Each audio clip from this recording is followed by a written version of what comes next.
So, context then. The internet will be 50 times bigger than it was in 2006 by next year, and that figure is probably already out of date. The growth is absolutely exponential, and as an arts organisations, we need to grab hold of this growing mass of people that are engaging in digital activity, and we wanted to kind of tap into that and see what products and services we had within our organisation that we could turn digital and then share our learning with that throughout the arts sector. So who is it all about? And this slide talks about our audience and our patrons and our regular ticket buyers and all this sort of thing. But my point with this really is, in the declining funding environment, there are two types of arts organisations that can take an approach to this. You can batten up the hatches, bring up the drawbridges and try and defend that core, or you can get out there and try and get into the green circle and try and reach a bigger digital audience, and that might be an audience across the world. And actually, I might not get out of here alive for saying this, but it might actually be a good thing that our funding is being squeezed, because it's forcing us to be innovative, it's forcing us to be thinking about how we can get to that green circle, how we can get to that wider audience and be more inclusive. So what did we set out to do? And Oscar Wilde said an idea that is not as dangerous idea is not really an idea at all. And these don't really seem like dangerous ideas, digital programs, mobile optimized, this sort of thing.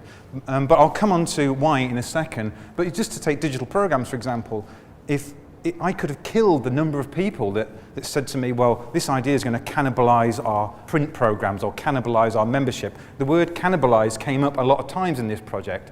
And I realized as we went through this, there was a lot of culture and cultural identities to change inside the organization as we went through a project which was really challenging people and challenging the things that they did on a daily basis. There was another thing to consider. Before we did this project, we set about redesigning and redeveloping our website. And you may not be aware, but the Royal Opera House website, as it is today, does not have a content management system.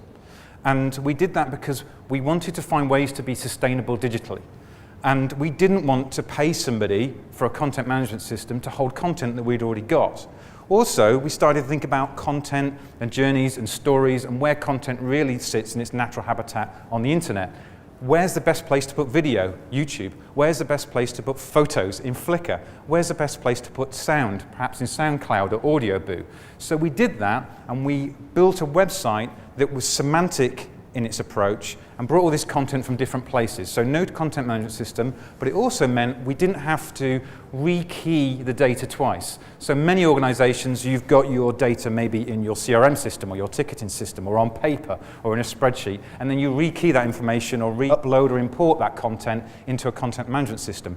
We didn't do that, and we wanted to keep this method because we felt that was very forward thinking. We felt that was a sustainable way to go. So we wanted to keep that approach but make it mobile. So we wanted to set about creating a digital app, an app that allowed people to download and keep content offline, digital guides, allow people to engage or to experiment with mobile giving online, and allow us to use geolocation and allow us to use some of the new tools in terms of mobile and especially responsive. So there are a number of options. One option was, of course, iOS apps, App Store apps. They always want the piece of the pie they want their 30% when you sell something. Is that ethically sound for an arts organisation if you're doing that in terms of the way we're funded and what we do? Is that money we want to be giving away? Is there another way? So we were heading for this top hybrid corner. That's where we were off to. We were in a partnership with King's College, with our digital agency POP, and of course ourselves, and we set about this process of a competitive audit and looking at different organisations, and we surveyed 67 institutes. And one of the interesting things we found about this is that in 2013, only 15% of the world's websites were responsive, and not a single arts organisation that we looked at had a responsive website at the time. And it was very interesting. Lots of people had iOS apps on the Android, which I found very interesting from an inclusivity perspective. Why do we choose the iOS when that's not necessarily reflective of our audience? Does that allow inclusivity to actually choose to put an app on the most expensive device you can buy? Maybe it's got the biggest app store, maybe it's got the largest return, but actually where people are on Android, where people are, 11% now are on Windows. How do we do that? And also from a sustainability perspective, from our own approach, we can't afford to build an app for every store and maintain an app for every store. So how do we manage that going forward?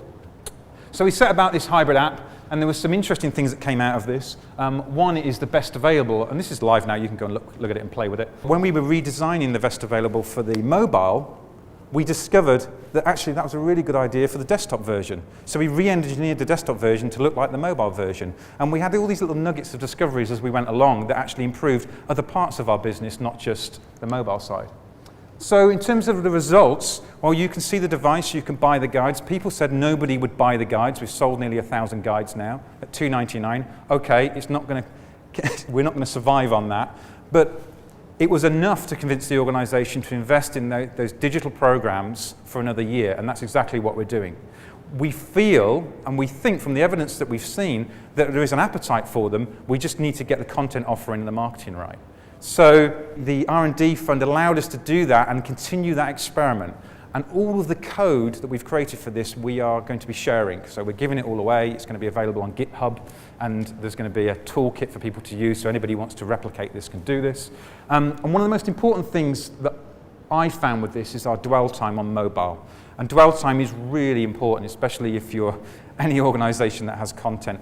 Enabling people to engage deeper into your organisation, we know that creates retention, that creates frequency, and that creates conversions to sales at the end of the day. And our dwell time actually got a lot bigger, nearly twice as big as it was when we started out. And in terms of our ticket sales for mobile, because of this responsive site, our ticket sales went from pretty much nothing, and we estimate it'll be 500,000 a month by the end of the year. And I know that's all, it's respective to the size of your organisation, and that's just the size of the Opera House, but 34% increase in mobile usage. And a lot of that was a transfer of sales from the desktop environment, which we know is dying, so that's a risk reduction in many respects. But also, I think it's about ensuring that we can serve the customer where they want to be served and on the devices they want to be on. And then the final thing to say about this with ticketing, the interesting thing we found was it was a select your own seat component. Those of you who've got seated venues, select your own seat component, making that work in mobile was a thing that converted people over. So I think we're at the beginning of the journey. The project has ended, but the journey hasn't. And we've now got a platform which is very scalable, very flexible, available on any device, and we're investing in that content going forward. And the project has enabled us to convince the organisation to do that, which I think is a real win. Thank you. Back in 2012, when we were looking at a revamp of our website, we had, for example, we were using a Bright Cove player, and it was costing us around £12,000 a year to run it, to manage all of our video. £12,000 a year that, quite frankly, we could afford not to be spending. We also, the Opera House had got 600 static pages of pretty dormant content that weren't really very findable online. And we had a challenge with that, and we also had a content management system called Ectron, which was going to cost us $25,000 to upgrade. And all those sort of things were all accumulating at a central point and making us really rethink how we were doing things.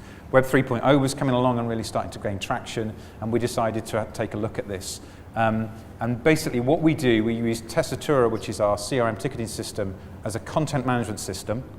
We tag all of our content in there, and then all on the free platforms, Flickr, YouTube, SoundCloud, we tag all of our content there, and the website is basically written to bring all of that together in a way we want it to be brought together. It's simple as that, really.